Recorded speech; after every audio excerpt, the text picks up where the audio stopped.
FACTCHECK, China loan deals already available online since March. Metro Manila, CNN Philippines, April 29.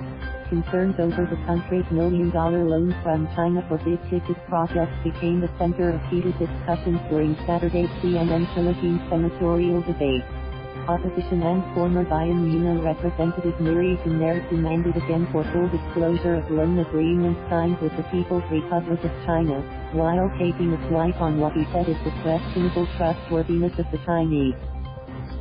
Former Philippine National Police Chief Ronald, Bato, Dela Rosa defended government by asking the candidates if they had already brought up their request with Malacañang.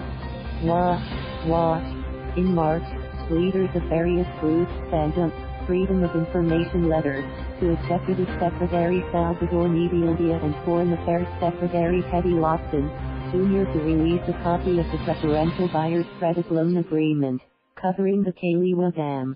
Worth $215 million was signed November 20th of the same year.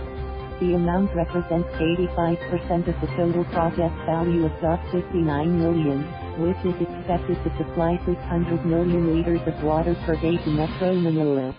DOF Assistant Secretary and Spokesperson Antonio Joselito Lambino II said the agency uploaded all 9 ODA loan agreements signed under the Duterte administration on March 20. The department has received several requests for copies of the loan agreements, and thus could upload it for public access. This is in line with the Constitution, Lambino told CNN Philippines, noting this was the first time when such deals were posted online. Those loans were secured through the Export-Import Bank of China, although the Kaliwa Dam project was inked with the Metropolitan Waterworks and Sewerage system, while the Chico River irrigation was signed by the Department of Finance. Some backs from the opposition coalition Otso Diretso said portions of the loan accords are onerous. Magdalo Rep. Alejano and former Solicitor General Florin Hilbay said the Philippines should have borrowed from a different country that could grant loans with lower interest rates to prevent falling into a debt trap. He added the stakes are high with the maritime route between the Philippines and China. The Kaliwa Dam contract provides for a 2% annual interest for 20 years, although repayments will only be 13 years to make way for a 7-year grace period.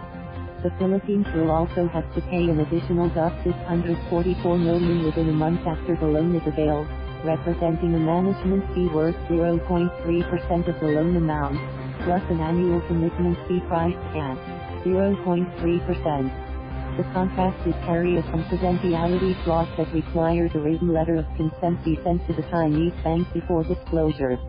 Finance officials have repeatedly said that the Philippines can afford the loan and that there is no collateral provided for in the loan contract, in response to critics saying that China could take over the disputed islands in the case of a default. Finance Undersecretary Bayani Agabin has clarified that the waiver of immunity clause in the deal allows China to pursue arbitration should the Philippines stop paying its dues, although such is unlikely. Thank you for watching. Please subscribe.